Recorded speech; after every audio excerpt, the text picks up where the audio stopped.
Hey guys, Xaryu here, and today I have a pretty awesome game for you. As you can probably tell by the title or thumbnail of this video, there is a disconnect, and this game ends up pretty freaking awesome, pretty close, pretty long game, so I'll try to go through this with you guys as best as I can. Here I'm playing Windwalker, Frost Mage, Resto Druid. We have a huge opener onto the Shadow Priest. They're playing Destro, Shadow Priest, Arsham, so kind of like the cleavy dampening thing. If you guys didn't know, Destro Warlocks, we actually get so many cooldowns, swap, disperse, everything. If you guys didn't know, Destro Warlocks aren't really like huge Chaos Bolt one target bursts like how they have been traditionally. They're kind of more AoE spread pressure, split Chaos Bolt type of a thing right now. So that's currently the playstyle. So right now they pair very well with Shadow Priests, because they can, do that AoE cleave. Anyway, we're queuing into them. Our general strategy at the start was to go Shadow Priest, CC, lock and Shaman as much as possible, but play back, do a lot of damage to the Shadow Priest, have our Windwalker just punch him down. Windwalkers do have an MS effect, a Mortal Strike effect, so we're thinking, okay, dampening a little bit as the game goes on, we're going to get more and more cooldowns, and the Shadow Priest is going to go down. But it just seemed as the game kept going, we had a little change up our strategy a little bit. Our opener was fantastic. We got dispersion, we got life swap, we had so many cooldowns, but it seemed like we couldn't make anything happen after our opener. A large part of this, I think, is because Icy Veins is a 3-minute cooldown. Every Icy Veins, it seems like I can force a good amount of cooldowns, because Icy Veins gives you 30% haze, 20% damage, frost damage, so it's like such a big cooldown. It's actually one of the biggest cooldowns ever in the entire game. 30% haste, 20% damage. That's insane, but it's 3 minutes, so it's like, it's almost like Incarnation or something. Like, it's such a big cooldown, but when it's down, you're like not doing as much, and then when you have it up, it's insane damage. And obviously you want to pair this with either an Ebon Bolt, Flurry, Ice Nova, Ice Lance, something like that, or you want to pair it with an Orb, where you're orbing. Like right here, I'm Orb, Comet Storm, Ice Nova, spam Ice Lance, pretty good amount of burst, but yeah, no Icy Veins, so I'm doing, significantly less damage than I would have if I had that Veins. I'm trying to fake some kicks. I do fake some kicks, get a sheep on the Shaman, and force into that Ice Block, come out, use my Belf, silence, playing back with my Resto Druid. So if you guys see all this little green fire, all the green fire patches on the ground, that's called Fell Fissure. Fell Fissure is a Mortal Strike effect from the Destro Warlock, 50% Mortal Strike effect. So if you stand in the green fire, you basically can't be healed. So every time the green fire is on the ground, you want to move out of the fire.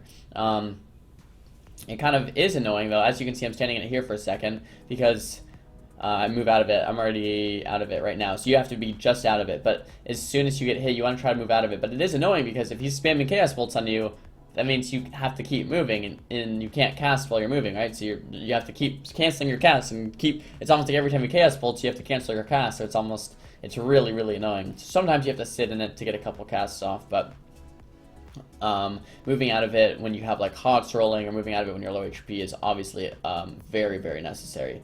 So we got a nice clone here on the Shadow Priest, keeping him nice and low. Trying to, get some Frost Bolts, to get some Icicles to maybe burst it with my Orb. I have, it's my second block already, that's really scary, and my Monk. So I have a Blizzard, or I'm going to try to get a Blizzard down as much as possible to get my Orb back, now that I have a couple Icicles. But with my Monk's low HP, I'm low HP, we kind of just like to run, retreat. As you can see, we do this a lot. So as we get low HP, my Monk ports behind the pillar, I blink behind the pillar, and one of the strengths of our comp is that Druids have a blink, Mages have a blink, Windwalkers have a blink, they port behind the pillar. So it's very difficult for them to actually secure a kill on us when we all can just blink away, run behind the pillar, heal back up, and then push back in, as you can see we're doing here. So we're on the Priest a little bit. He does get that Mass Dispel off on that Cyclone. Trying to follow the Cyclone with a Sheep. I do end up getting it, doing some decent damage. Something breaks that Sheep. I'm not too sure if that might have been my Monk or me. I'm not too sure. And then here, I think this might be the part of the game where I'm like, okay, we haven't even gotten dispersed in a while. They're having trinkets back up. Nothing much is happening. Let's try going on the Warlock.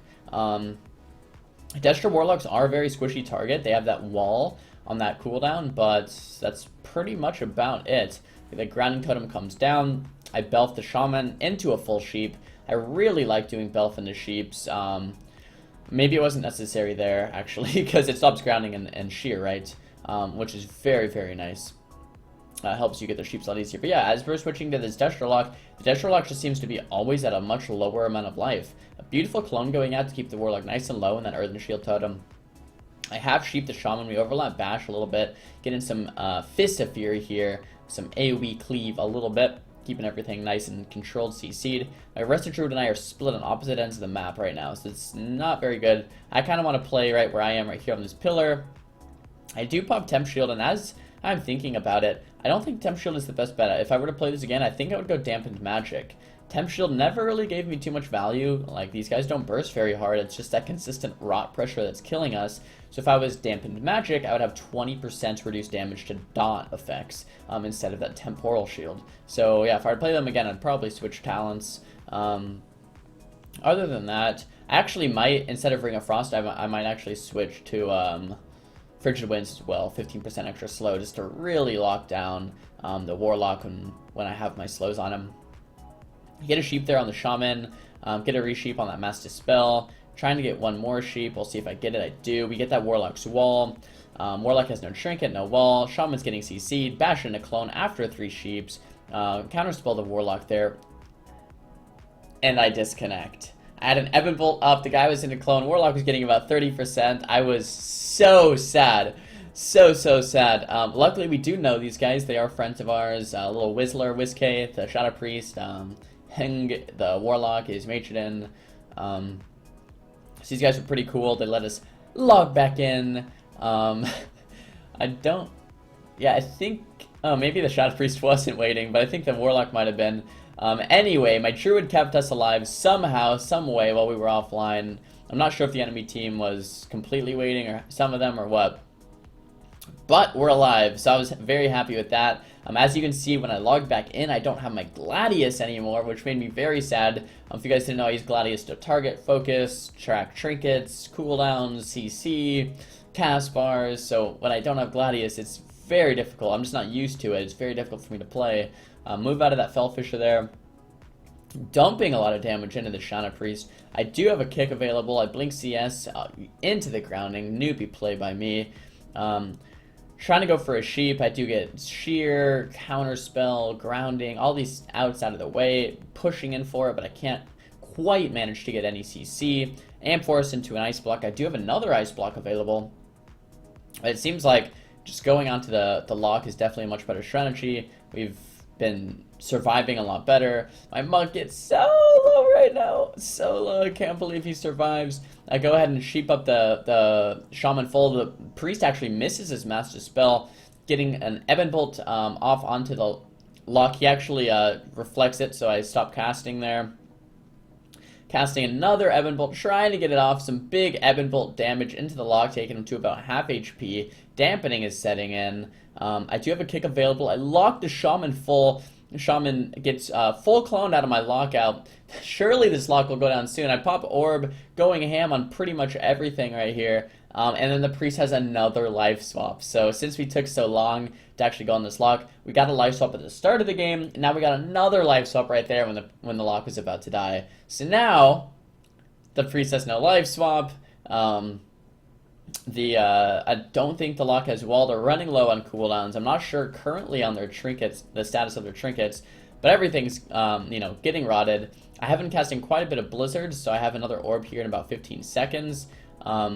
Bash into a full sheep, getting some frost bolts to try to burst this Warlock down. Hopefully get lucky with some type of flurry proc, something like that. I do have my icy veins up though, so I'm doing quite a bit of damage. I get a resheep onto the Shaman, casting one more, but I do get locked out. Very scary, get locked out in frost here.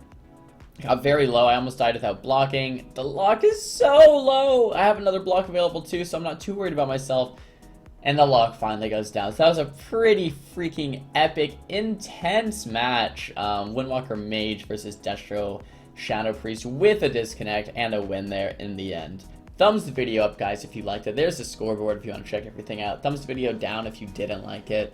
This was super intense, about 2,800 MMR too, so getting up there. But anyways, guys, comment below for what you guys want to see for next time, and I'll see you guys next time. Peace! Don't forget to subscribe. Later.